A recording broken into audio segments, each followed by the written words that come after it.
hear that? Oh, let's break it. Damn! Oh, let's break it. Damn! Damn! Oh, let's break it. Break it. Break it. Break it. Break it. Damn!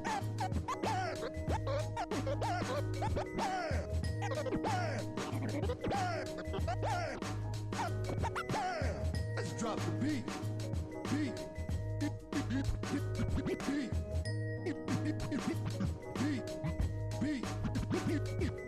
Let's get you healed up. Let's get you healed up. Healed up. Yeah. Healed. Healed up. Yeah, let's move it, people. Yeah, let's move it, people. Yeah, let's pick it up. Lucio coming at you. Coming at you. Yeah, time to heal up. Oh, turn it up. Up. Turn it up. Turn it up. Turn it up in my headphones. My headphones. Turn it up in my headphones. Audio medic. Audio medic. Audio medic. Move to the beat. Boost. Boost. Oh, this is my jam. Time to accelerate.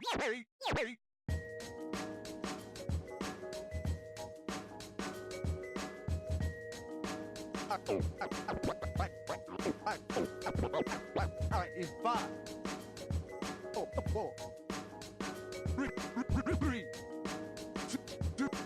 2, 1. F it up. Oh, I'm in the groove. Back in the mix. Check yourself. Oh, feel that healing beat. Alright, heal up. Heal up. Heal up. Heal up.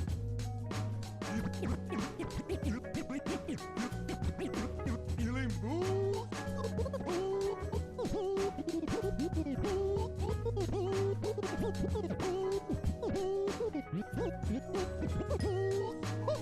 Oh, I like the sound of that.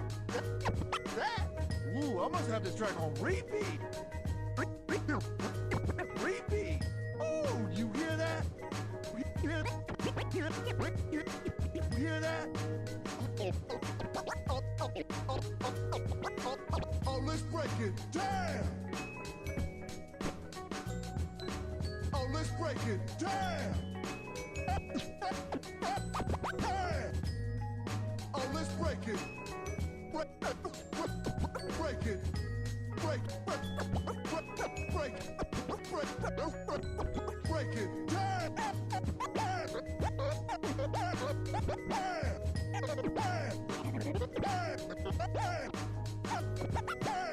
Let's drop the beat. Beat.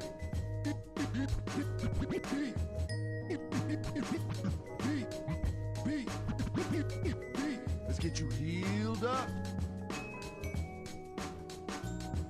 Let's get you healed up. Healed up. Yeah. Healed. Healed up. Yeah, let's move it, people.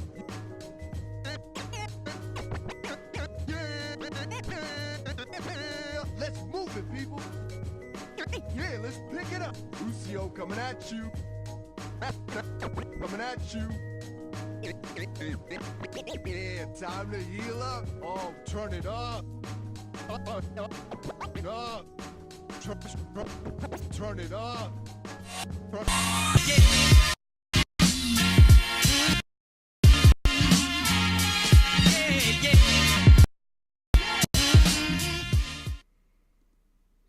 All right, we are live, ladies and gentlemen, boys and girls, children of all ages. It's your boy Dazzle167 with another episode of Off the Wall, powered by CGL Console Gaming League. And today we have a very special guest, CEO and founder of Aspire Esports. Am I getting that correctly? Aspire Yes, Esports. All sir. right, and Yeah. his name is Hex. Hex, how are you doing today? Pretty good. How about yourself? I'm doing well. I'm doing well. It's pretty good day today. We're gonna be talking a lot about which from my personal opinion is an amazing org that you got and are Thank building you. from the ground up. Before I do so, I wanted to talk about a fabulous and amazing donation by my friend Mr. Sniper. He got me this little pop filter that you see here. So it's an amazing donation by a very good friend of mine and of the stream. So big ups to Mr. Sniper. Thank you so much for the donation of the pop filter. It is very much appreciated, my friend. All right, let's get into it because I feel like this is going to be a long conversation. I think you are one of the no, I believe you are the first. I could be wrong. I've done a few interviews, but I believe you are the first org leader that we've had here on the show. Okay, that's a good So precedent to so set. yeah, so that this is gonna be an interesting conversation, and I think it also is gonna be interesting for a lot of people who are watching, who are players. We have a big player base that watches us. Most of it Overwatch, obviously, but obviously people who branch out to other games as well. So this is gonna be good for those type of people to watch because I feel like a lot of the esports free agents, if you will, people who are trying to get into esports are essentially kids, right? I mean, they're Yeah. teenagers. They're people who are really mechanically gifted and stuff like that. And Mhm. sometimes when you get into esports or sports in general, there's a certain way that you have to be and act, and I feel like this is a good place to talk about those things. But let's Yeah. start. Let's start with a little bit of history and let's get to know Hex a little bit more. So let's talk about your gaming origins. Let's go all the way back to the beginning. How did you get into gaming? What are some of the platforms that you first started on, and what games did you start playing? So it started on Xbox 360. I Ah, got that whenever I was like 11 or 12 or something like that. mm-hmm. Started on like Halo Wars, Halo 3, okay, the Halo grind. I didn't get Gotcha. into to Black Ops 2 till a little bit later on. And then, from there, got an Xbox One, had that for a few years, and then obviously transitioned out to the PlayStation 4. But I mean, I've played a lot of great games and whatnot, but Call of Duty's kind of been, I guess, my game, but obviously, everyone has their own Sure. their own taste there. Definitely. I mean, Call of Duty is definitely one of those games that have been so prevalent in the esports scene, right? I mean, it's one of one of the big games that when you think about esports, I mean, you think about Call of Duty. It's probably one of the biggest gaming franchises that has an esports presence, right? So, Yeah, um, definitely. all right, well, let's talk about this. I feel like there's something special about people who decide at one point they play the video games, they like playing video games, but there's something special about people who are just gonna be like, you know what? I want to start an org as far as like how to do stuff and how to get things organized and get a group of players who are really good together and just start doing all that. It takes a special kind of person, a person who's type of organized and can get stuff done. So take us back to the origins of Aspire and how did you get it going from the ground up? What was going on there? So it started as TTSU Gaming, which stood for Try to Stop Us Gaming. Oh, That okay. was kind of like a little clan thing that I had. I had like, it was mainly just a whole bunch of friends. We played a lot of Ground War and Black Ops 2, just played a lot of just random games, partied up, had these huge parties. We ended up having like 50 or 75 members, if you want to say. I mean, nothing super competitive, but in late 2014, I took a few months off and then I came back, started Aspire, renamed it. And then in early to mid 2018, that's whenever Paranoia Esports, which has Jester, Steven, kind of that Overwatch crowd, they merged with us. So we started kind of getting a little bit more serious, and then we attended our first Call of Duty LAN in October, where we placed top Ah, 9 out of like 48 teams at MES Detroit, and then that followed by AG in Chicago, which was a top 5 placement, and then now obviously we have CWL and AG in Ohio 2 weekends in a row. So wow. that's kind of, and we've been all over the place, Halo teams, Rainbow Six teams, obviously Call of Duty teams, Overwatch teams. So we're just all over the place, really. That's awesome. I mean those are pretty impressive placements that you've gotten in certain tournaments. I mean that's great. And I know that it can be very competitive. So those types of things are definitely awesome to see for sure. Well, um, let me ask you this: what how was that transition like from going? Because you mentioned how you were just like a clan before. How was Yeah. that transition from like, all right, well, now I'm gonna rebrand. We're gonna go by Aspire now. What was that like for you to be able? What kind of obstacles did you have in being able to be like a little bit bigger? So a lot of it was just kind of getting our name out there, the exposure, getting those successful teams, because being at that time a small organization, we didn't have a whole bunch of funding. We couldn't necessarily, purchase or buy, $2,000, $3,000 teams. A lot of it was just trying to build the teams that we already had, try to work with them, coach them. And so that was definitely a rough part, kind of getting our name out there. But another thing was also the organization, just because I was so young and a lot of the players were so young, Mm-hmm. trying to manage a whole bunch of 14 and 15-year-olds, while yourself are 15 is Sure. definitely, a lot harder. But as I got older, as the players got older, as I started bringing in, staff like, grown adults into the organization, it definitely helped with the efficiency, the just everything and whatnot. But it was definitely tough, to kind of get to where we are now. Yeah, for sure. I mean, I feel like the organization part of it seems like it would be the most tedious part of trying to get a whole, and so were you playing as well as managing the team at the time? Was that happening? No, no, no, no, no. Okay. I think the last time I played was in TTSU. I Okay. think Call of Duty Ghost was like my last, hoorah. I'm pretty bad, which kind of led into me owning, because I was like, well, I'm terrible at games, but maybe I'm good at this.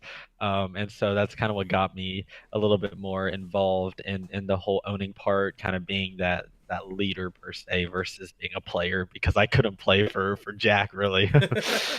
Well, and that's an interesting thing because like I know that there's a lot of people who are either good or bad or whatever they are at the certain game, but at some point they're because I've had other people who talk about how you know they like that managing aspect because they know how to recognize talent and they know how to put together a team, and they might not be able to play themselves, but they can recognize the talent, and that's a Yeah. very unique ability. I mean for a lot of people, you can some people can play the game very well. In fact, a lot of people can, but being able to recognize a good team and good talent is actually in my opinion might be a little bit harder, right? I mean, because it Mhm.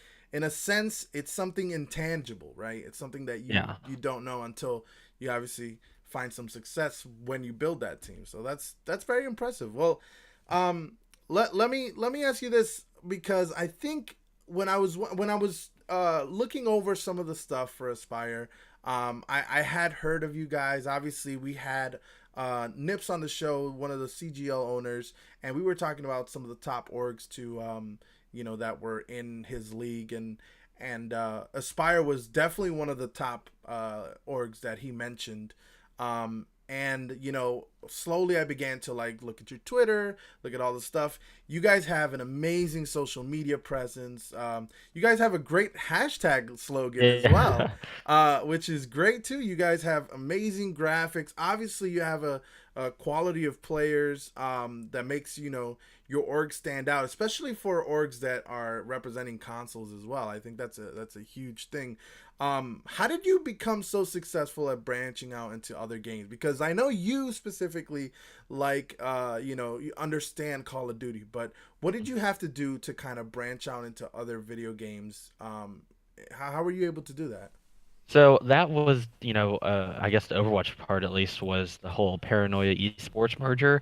Because Aspire originally had an Overwatch team back, like a year and a half ago that wasn't associated with Paranoia, and we played Paranoia and beat them in one of the division finals, and so that's how I kind of came to know them. And then a few months later, with a lot of that team kind of going to college, I was like, oh, I might as well offer Jester and Steven, this opportunity, and they took it. And I mean, Jester's done a tremendous job, as my COO, helping me with a lot of the organization. Steven is a really underrated, general manager, really. I mean, he does a tremendous job with recruiting and whatnot. He's, getting together a lot of our console teams. He's actively looking, as well as getting into the PC realm, which we can talk about a little bit later. Sure. But I mean, in hiring, certain people. So like Jenna is really good at organization, and her specialty is Rainbow Six. Lucky Chris is really good at CS:GO and a lot of like land management, so he does those. It's really just finding the people that have those expertise, versus me trying to do it all and try to do my own research, because I can do that and that'll be okay, but it's not, obviously the type of quality that, someone like Jester or Steven could bring on. Yeah, and I think there's a lot of really good foundation into it because obviously you built a good foundation that allowed people to see the quality of team that you could build, and then you found like-minded people who could do the same in the games that that they excel at or they know. So uh that's definitely an awesome thing. That brings me to one of the things that I wanted to talk to you about, org specifically, because I feel like a lot of people don't really, they might have the idea of like, oh, I do want to make an org, or I want to do this, I'm tired of joining orgs, or I want to make something a little more specific where I have a little more control. So what would you say are the pillars of building an org? What do you think is the foundation of one that people have to follow in order to make a good org? Yeah, so actually, whenever you sent me this question, I took a little bit of time to think about, because I kind of reviewed on what I've done and kind of what's made us so successful. And really, I kind of put it into three things. That's communication, honesty, and dedication.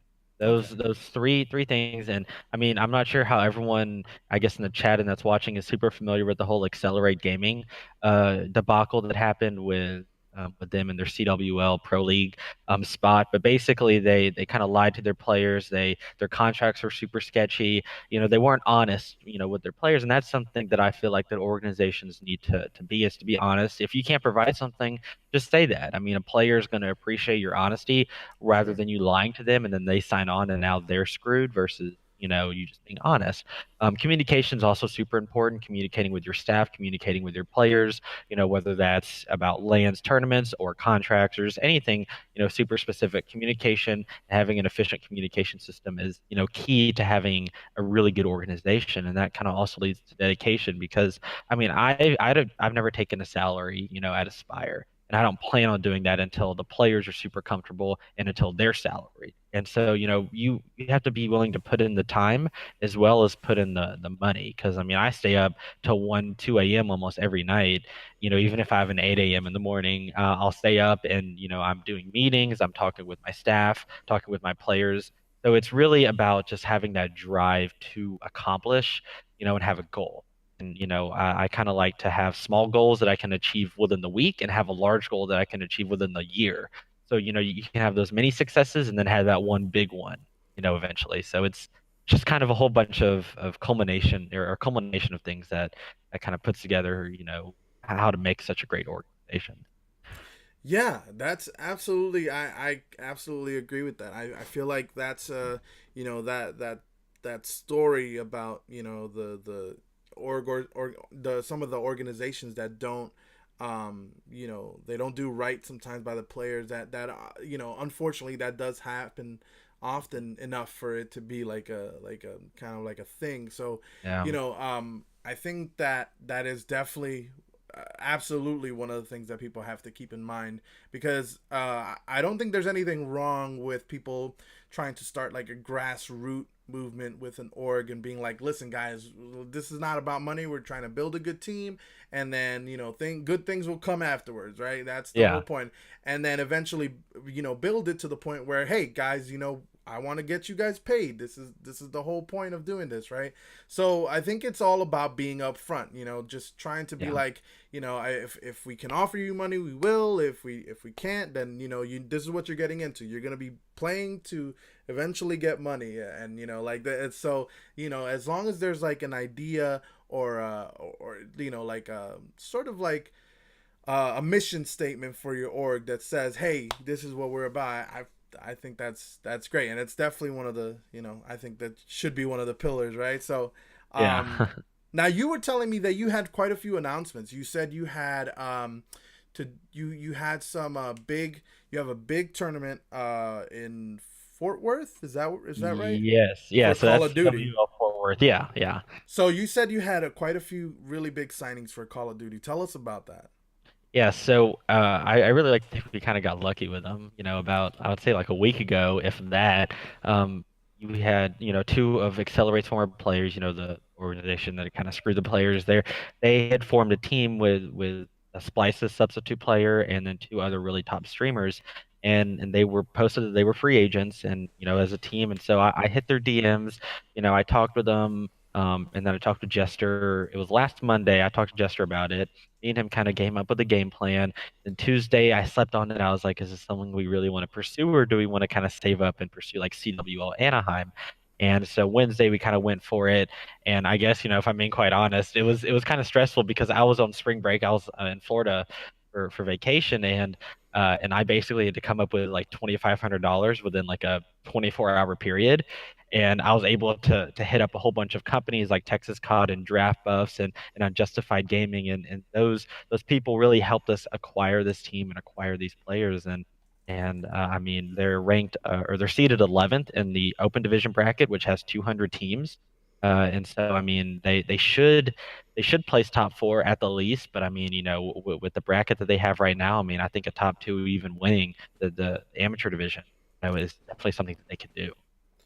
That's amazing, and I think that goes back to what you were talking about. One of the pillars about how you're respectful to players. You let them know what's up. Like you're just upfront with them, and I feel like there is a part of it you kind of lucked out with amazing players, but Yeah. you also had that truthfulness that was just like, listen, guys, this is what I want to do for you guys. This is my vision, and they were able to be like, listen, let's do something. Let's try to Yeah. make a name for ourselves this way. And I think that people who have been burned by orgs, they might be like, well, you know what, maybe I don't want to do like some big org, but let's go down to something a little more true to ourselves. And I feel like that's kind of where it comes from, is where people try to be a little bit more like that. So that's Yeah. amazing. I think that's awesome, and I hope Yeah. I hope that they get the off the wall bump, if you will. So if they Yeah. go over there and do really well, so I'm Yeah. I'm I'm rooting for you guys. I don't really watch Call Thank of you. Duty a lot, but I will Yeah. definitely try to check it out and see if I can root for Aspire over there. So that's Yeah, definitely. And, that's and I guess something else too, and I forgot to mention this about the whole yeah, pillars, kind of remembered it. But I think a big misconception that players have with organization and even organization have with players is that organizations think the players work for them. And that's not really the case. It's the organization that works for the players, because yeah, it's kind of like if you have happy chickens, they're going to lay more eggs. Well, if you have happy players, they're going to win more tournaments, and then the organization will get that exposure and whatnot that comes along with that. And I think you have a lot of organizations that get caught up in the like, hey, we're controlling, this is a big scary contract, versus like, hey, we're here to help each other, and we're here to help you grow as a player. And I mean, I think that what Aspire kind of prides itself on is like, we can provide that funding, but we also do like some little things, and like buy monsters for the team, buy duffel bags for the team so that they can have for the event. So it's like small things that kind of add up and to make the players happy. Because I mean, you have hundreds of organizations that can sit there and be like, well, here's $2,500, and whatnot. But yeah, sorry, I just kind of remembered that, and I was like, I forgot to talk about that about the pillars, but yeah. that's no. I mean, that's definitely probably one of the foundations, right? I mean, it's definitely one of the important things to keep in mind. Um, I was just thinking about this when you were mentioning all the stuff about products and stuff like that. Let me ask you this: I think it's a huge obstacle for a lot of new orgs that are trying to develop themselves. You know, how did you go about sponsorship from different companies? Because I know a lot of people who try to start orgs, and they have problems trying to secure sponsorship for Yeah. esport teams. What route did you take? How did you get people to like companies to notice, and what was that like? So, what I started off with doing is getting kind of some bigger companies to start doing like affiliate ships with us. So something that's not like a full-on sponsorship, just because of our size. So like we got Rev it up! Rogue Energy, Technisport, Iconic Controllers. So like some pretty large organizations that basically legitimize our organization. So although we're not getting funding from them or products, it's something that players can use the code for. It's something that, kind of gets us to where we are now, where we've acquired a really, a good team that has a large following. So we had like Texas COD and Draft Buffs that put in money as well as Unjustified Gaming, that started actually funding the team because these are high caliber players. But I guess my advice is kind of start off with that affiliate ship. You're not really going to get a whole bunch, but that's not what it's about. It's about legitimizing your organization, and you'll do that with those larger companies because those large companies won't get involved with like a sketchy organization. They only get involved with those serious organization. So that's definitely kind of where we started, and that's how we kind of ended up with being able to secure real funding now. Okay, that makes yeah, and that makes a lot of sense. I think that people sometimes feel like, oh, I got to get big sponsorship from this big company, and then they try to go big and it doesn't work. And sometimes you have to start small and try to be like, hey, listen, we might just be able to trade. Just you might not have to just give me money, just give me a little something, and then I'll in return I'll give you some advertisement for your company, and something small like Yeah. that. So absolutely, I think that's a great way to see it.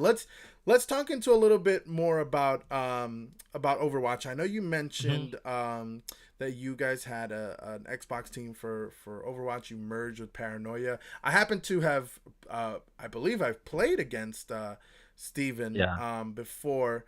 I've talked to him before. I believe he's a support player. So we definitely battled it out together because I'm the Yeah. same way. I'm a support player too. So Yeah. my team has definitely gone against him quite a few times. Great player, great person. And you mentioned that you were branching out into PC Overwatch. Tell us about that.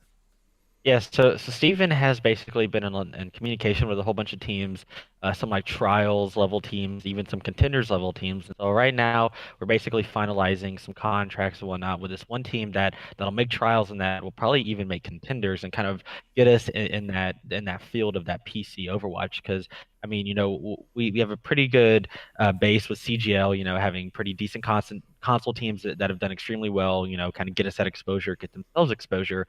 But now the next step is that PC, because PC is where all the big money's at, where all, kind of the big companies are at.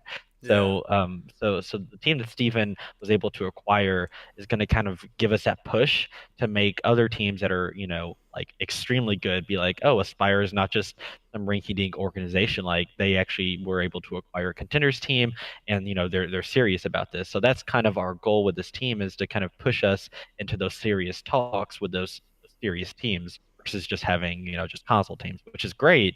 But I mean, obviously, the goal is that PC kind of goal. Yeah, and you know what? I think that's great because here's my thought about it is that when it's great to have a console team. I think it gives opportunities to players who are not able to play PC or just are more into the into console, whatever, gives them opportunity to show off and stuff like that. But being able to have a PC Overwatch team that can enter contenders or open division and stuff like that, and then do well, obviously, Mhm. that will legitimize that team, and even legitimize the console team, right? Because it's like, Yeah. oh wow, like Aspire doesn't just have console, these guys are running people in the open division and contenders. So Yeah. this is definitely something that people. So it goes both ways. Obviously, Uh-huh. it legitimizes the console scene as well. Because if we had companies like that, or esports organizations that do well in contenders and also console, it'll definitely just be good for all of the scene. Absolutely, Yeah, that's because really good. yeah, and with CGL that they're going to be working with Aspire, so obviously we hope to grow CGL, in the PC Open Division trials. Contenders kind of getting these other organizations in there to recognize that there is, a competitive scene in console because obviously, a lot of people, console is undermined in a whole bunch of games. Sure, Like sure. CS, even CS:GO, Overwatch, and whatnot. So we want to legitimize the console scene because there are hardworking players on Aspire and on every other organization that are in CGL, that deserve that exposure and deserve that recognition. And we hope that with us kind of getting into PC and hopefully other CGL organizations getting into the PC realm, that it, legitimizes it and gets these console players the exposure and the recognition that they really deserve. Yeah, and I think there's something else that allows it to be really good is that I know a lot of high level Overwatch players that are in console are their entire goal is to obviously do great in console, but eventually to move on to PC. So Overwatch console can be like the contenders of the contenders, right?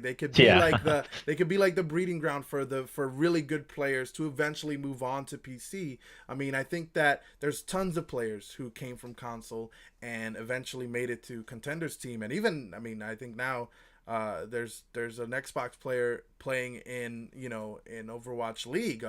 In, I believe, Gator used to play Xbox. He moved on to PC, and then he's a great example of that. People like Tensa who went from Xbox and then moved on to Contenders Academy team. So there's definitely a lot of potential, and there's a lot of players out there that are you know definitely good enough to make the switch, and I feel like this is a good way to do that, to try Hmm. to move on.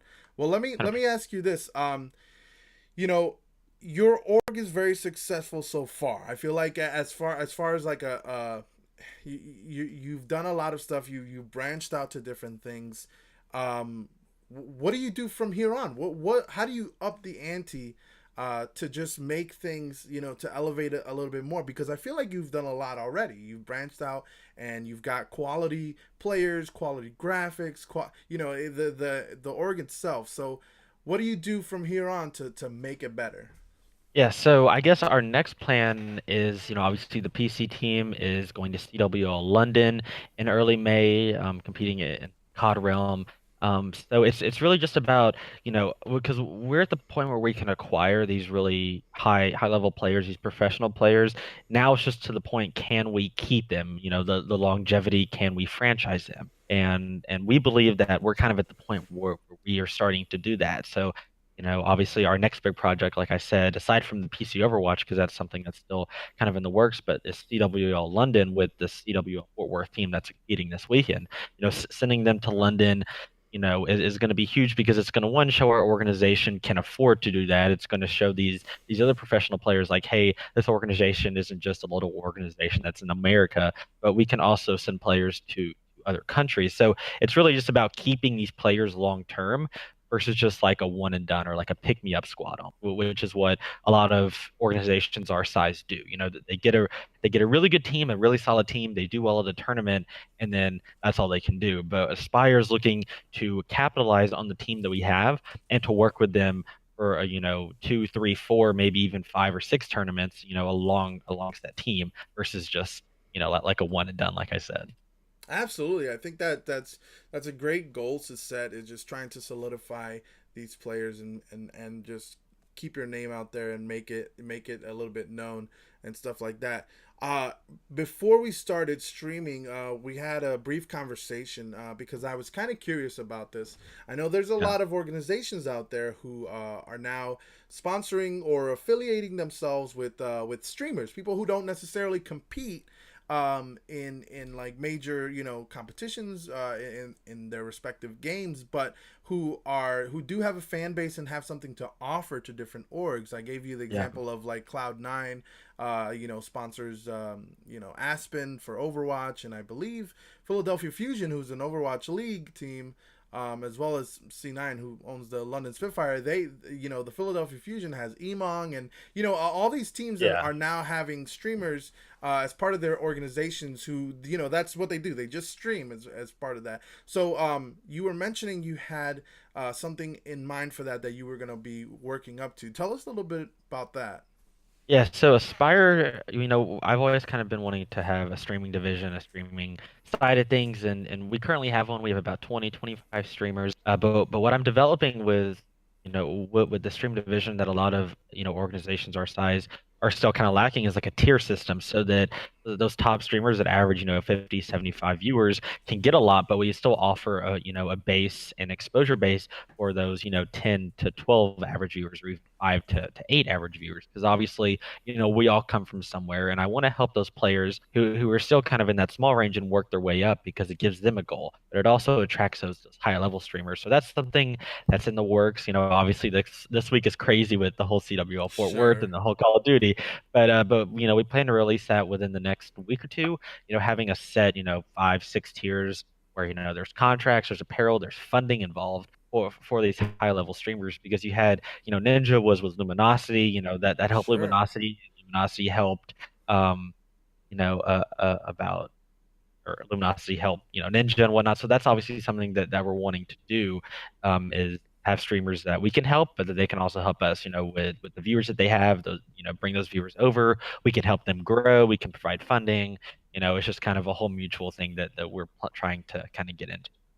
Yeah, and I think that's perfect because I know there's a lot of streamers out there who, right now they're at the point where they have viewership, they've got an audience, but they're not necessarily affiliated to anything, and they might not be able to see the opportunity that presents itself by being part of an org. So I think that's a very unique thing that is gonna be great for a lot of people who stream.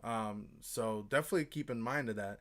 Um, Let me ask you this. I think I was thinking about this question, and I mentioned to you before, Yeah. um, about recruiting certain players, and I want to elaborate a lot about this because I think in the console scene, especially, people didn't have the realization that, oh, it's just console. Like nobody really, you know, Yeah. does anything for us. But suddenly, tournaments like the Lame Sauce tournament and the CGL.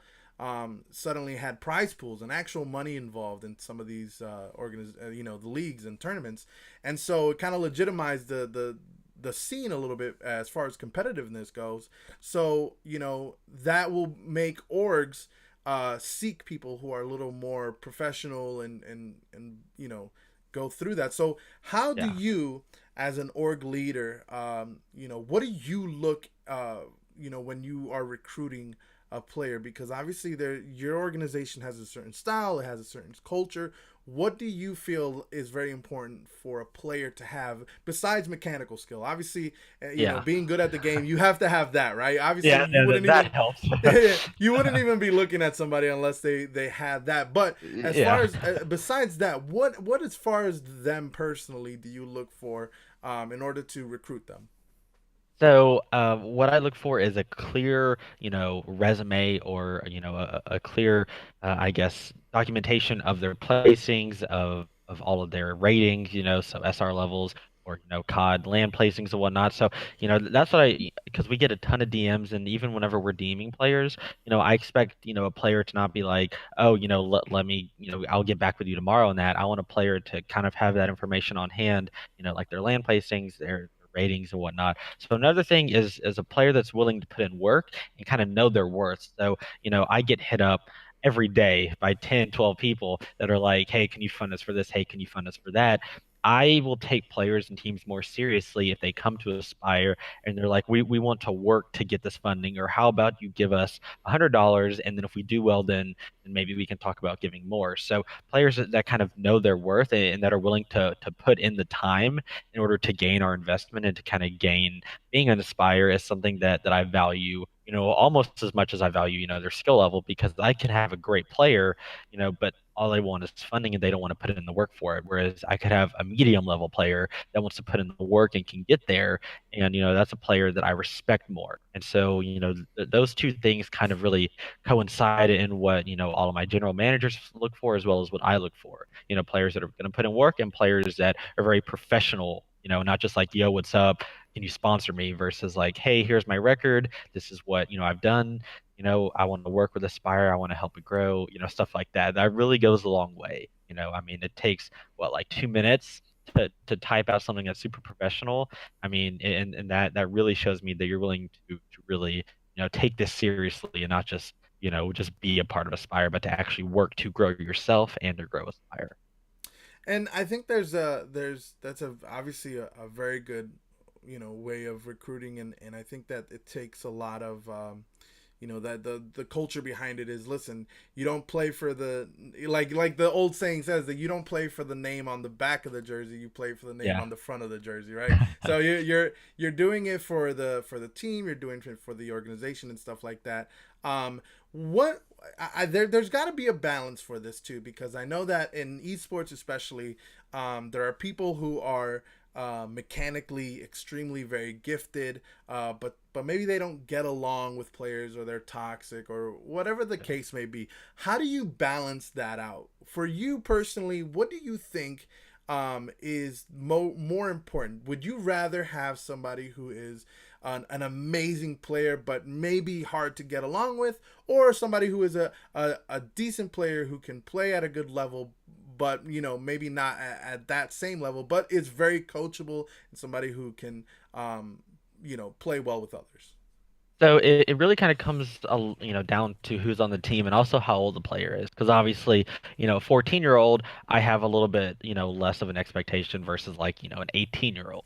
So I mean, if let's say like, Call of Duty, for example, you have 5 players. If one player is like a little bit, toxic or hard to get along with, that's a conversation that I can have, and the team can kind of keep them in check. Versus if you have like 3 or 4 players that are kind of hard to get along with, then that's going to create an extremely kind of toxic chemistry and toxic dynamic. I mean, if you really only have one troublemaker, it's not as bad, as long as they kind of keep up skill wise, and as long as they, at least in game, if they keep it together. If they lose full in game, if they're hella toxic in game, Yeah. then that affects, the game, and that could affect the outcome. So, we nip that in the bud. But obviously, we appreciate players who were a little bit easier to work with and are coachable, and willing to kind of put in that work and whatnot. So that's, yeah, I mean, like I said, it kind of comes down to the situation, but obviously, the latter is definitely more preferable. But if the team, can work with that harder to work person, then that can also work. So it really just kind of depends. Obviously, there's no medium. I mean, it kind of depends on the team, the organization, but we just look for maturity, based on age. So like, if, like I said, a 14-year-old comes in, and they're a little bit immature, I expect that. But if like a 20-year-old comes in and they're acting like a 14-year-old, then I'm gonna be like, that's not okay. Yeah, and there obviously has to be a balance too, because I know plenty of players who are um, very skilled but not very mature. I know a lot of Yeah. mature players who aren't very skilled, but obviously having a balance where you're like, all right, well, listen, sometimes I got to give up the fact that I need somebody who is as skilled as you, and I can work with you if my rest of the team is very mature, and they can kind of ease you into being that way. But obviously, if you have too many immature people, and even if they're Yeah. highly skilled, it'll be hard to manage sometimes. So absolutely, Yeah. and I think that's a good thing for people to know, because I mean, I know there's a lot of young kids out there who want to be part of organizations, who want to play at a high level, and sometimes they don't have that in mind. Sometimes they don't treat it as uh, a job. They just treat it as like, well, this is just a video game, and it's like, well, Yeah.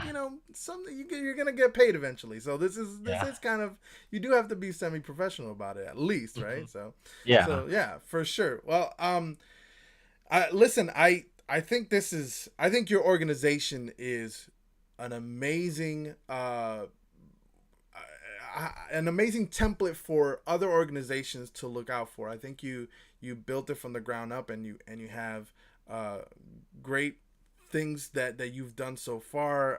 The quality of org that you have is outstanding, and I think it should be something that other organizations should aspire to be, if you will, right? Yeah. So, Yeah. so I think people should definitely look at your org as a model, especially for a lot of console organizations that might not get as much love as stuff that's outside Yeah. of consoles as well. But yeah, absolutely for sure. Well, listen, that's all the questions I have so far. If chat has any questions, I know that. Oh wait, there is a tidbit that somebody mentioned earlier. They said that the Overwatch PC team is being coached by the assistant coach for the Boston Uprising. Is that true? Yes, yes. So the team that we're negotiating with, obviously, we don't want to jump the gun and announce all the players, but yeah. So that team is being coached, by the assistant for the Boston Uprisings team. So that definitely gets us in that serious, type of Yeah, majors, absolutely. and that puts Aspire's name on the map and whatnot. Um, but yeah. So it looks like someone Nano has been asking about Apex. Yes, Apex. So Uh, tell us about that. yeah.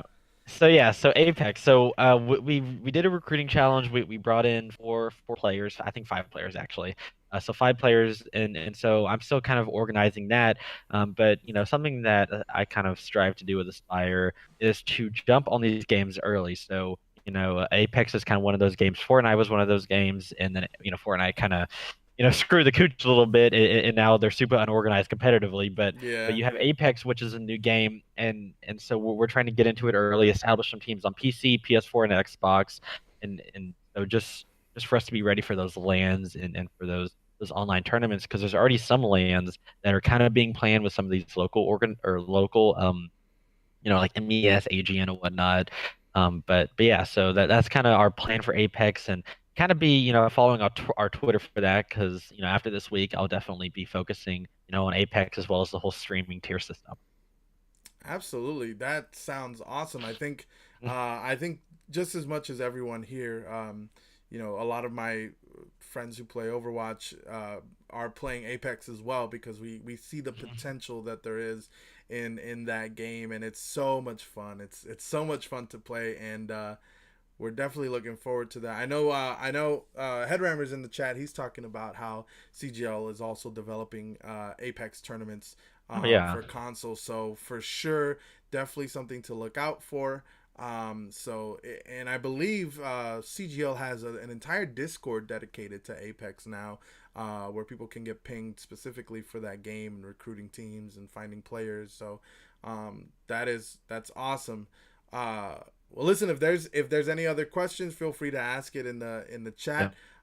If there's anything more, other than that, Hex, it is amazing to have you on the show. I think like I said before, your Yeah. organization's so cool. Thank you. I was very impressed watching, like, looking at the Twitter, looking at some of the Call of Duty stuff. It was very cool to see. Let me see here. I think I have something for OW Glitch says, for Aspire in LAN, how much general profit is potentially made through various tournaments? Okay, that's a good Okay, that's question. that's that's a pretty good question actually. So I guess a lot, but so like this weekend for Fort Worth. Here, let me pull up the exact like prize distribution so I don't get it wrong. So you have first place gets 15,000, second gets 12,500, third gets 10,000, fourth gets 8,000, fifth through sixth gets like 5,000. So basically, Aspire and our contracts, with the funding we provide, we ask the players like, hey, what do you think is a fair percentage to get their input, and then we offer ours, and then we find kind of a middle ground there. So, Okay. depending on how much we ask for, like let's say we ask for like 25%. So obviously 25% of 15,000 is what, like 3,000 or 2,500 or something along those lines. Yeah. Um, so I mean, it really just depends on the land. Like for locals, you have AG in Ohio coming up the weekend after this weekend, and that prize pool 7,000. So we'll get a percentage, if our team places in the money there.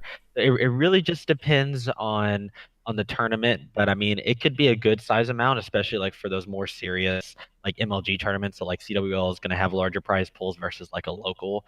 Like for PC Overwatch, I know, and contenders, you get paid per map. You know, even if you lose, you get paid. I think it's like 68 if you win, like 24 if you lose, and they play for 7 days straight. You know, like that's what, like 4 maps a day, so that's 28 maps. So you can do the math. So Yeah. it really just kind of it really depends, but I mean it can be profitable if you invest properly, which is kind of like that's what my job basically is Yeah. determining what's the most profitable tournament to get into, what's the most profitable game, as well as what game is going to provide us the most exposure, which then in turn could turn into apparel sales, which then we profit from that. So it's like there's a whole science behind it. So it really just depends. But that's a pretty good question actually. No one's ever really asked me that actually. No, that So is a very good question. I didn't even think of that question when I was making up the question. So, thank you, OW Glitch, in the chat for that question. Very informative. I think a lot of players will find that interesting as well, because I think that there's always that like skepticism. I was like, well, I don't know how much the org is going to take out, and I don't know how much I'm yeah, actually getting, and that yeah. that thing is definitely it's definitely cool to see that there is Uh-huh. a discussion being made between the org leaders and the players themselves, is being like, well, listen, what do you expect? What do you think is fair? Let's talk and negotiate and see how it goes. I think that gives it a fair and balanced feel for both the players and the org. So I think that's awesome.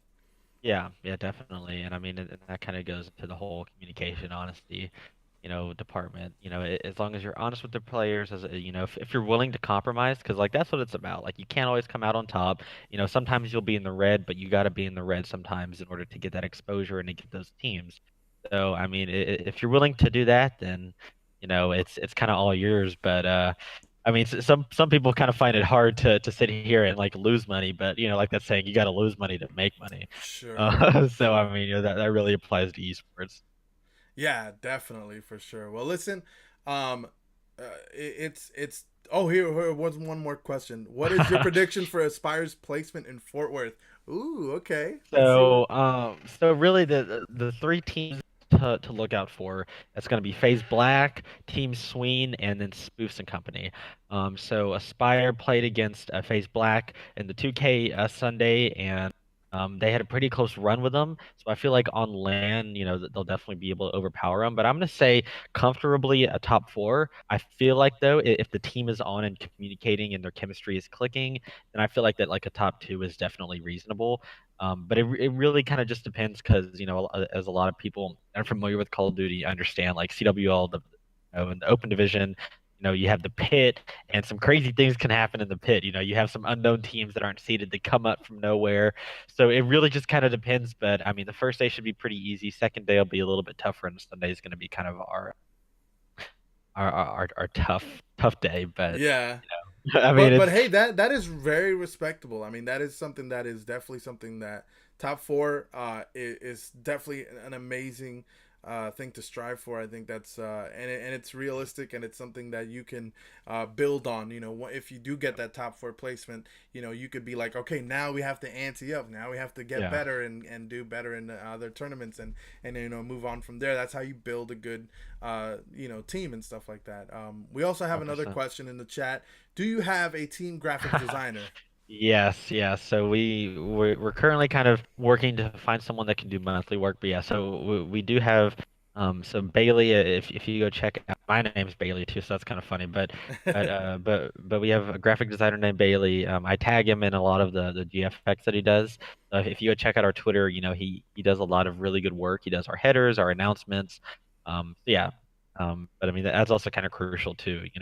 It's a small little charge, but a lot of organizations don't offer it. So, Yeah. I mean, I gotta say, I was, when I saw a lot of the announcements and the headers and stuff like that from your Twitter, it was very cool, very well done. I personally have done graphic design for my own stream, and I mean everything that's being displayed is pretty much mine, that I made graphically. So I know how hard it is to do some of that stuff, and I was very impressed by the quality of work that was definitely put into it. So yeah, definitely, definitely a cool thing. yeah. Um, well, Hex, amazing to have you on. Keep doing your Thank you. thing. Yeah. I hope the Yeah. best for your Call of Duty team down in Fort Worth. hope for the best for them. And if do you have anything to promote? Any Twitch channels? Any Twitter for people to contact Sure, you? yeah. Yeah, so our Twitter is Aspire Esports because someone has Aspire Esports. I'm trying to work with Twitter on that. But yeah, so you can find us on Twitter, Aspire Esport. I'll put it in the chat. You can follow us and whatnot. So like that's where, if we do like recruiting challenges, if we do giveaways, we're actually going to be doing a t-shirt giveaway pretty soon and a jersey giveaway as well. But I mean, just kind of stay tuned with us. That's how a lot of our communication. But we're also going to be looking into expanding into some other games pretty soon. So like Halo, Gears of War. So if you're into those games, or if you maybe have an in, with a team, that's definitely something that we'll be looking for within the coming weeks and months. But I guess I can kind of leave people on a little bit of a cliffhanger. But basically, Aspire right now is kind of in talks with some individuals and we're looking at within the next 6 to 14 months being able to purchase either a team house or a team facility, to have players playing at and to live at, like our PC Overwatch players or our CWL players. So that's something that I'm working on, and hopefully, if it goes through, then Aspire would definitely be in that realm, and that would obviously promote CGL and kind of get everyone, Sure. a lot of exposure. But yeah, so. I mean, thank you all again for tuning in, and thank you again, Dazzle, for hosting me and letting me come on the show and promote Aspire as well as kind of answer all the questions and whatnot. Absolutely, absolutely. Somebody was asking if you plan to do anything with Super Smash Brothers. Actually, we do have a player that is doing that. That's Aspire 7. Ooh. He's attended a few lands. He's still trying to get into it, but yeah, I mean, we're definitely kind of dabbling into Smash just because I mean, who doesn't play Smash? I mean, that's Sure. that's a childhood game, so. Sure, sure. It's very entertaining at the very least. So, Mhm. awesome. That house idea, the gaming house, that sounds like an awesome thing. I think that's 100%. it's one of those things that will be so enticing to players Yeah. as well. Just the even if they just the aspiration that it'll happen is something that looks really cool as well. And Headrammer in the chat is reminding me that CGL also has a Smash tournament that Yeah. will definitely be something to look out for. So definitely Yeah. check that out on the CGL Discord. Hex, pleasure to have you. You're an amazing guy, amazing organization. Guys, if you have anything to say and want to say it on this community podcast, please let me know. Twitter.com/Dazzle167. DM me. I'll try to respond to you as best as possible. If you want to get on the show and you have something interesting to say, let me know. I'll try to get you on and we can talk about it. And remember, this is a community podcast, so all the support, everything, all the follows, donations, anything that you throw at the stream is very much appreciated. And guys, again, thank you so much to Hex. Thank you thank you Thank to you. Aspire and everything. And guys, I will see you later. Say goodbye. Bye. Adios.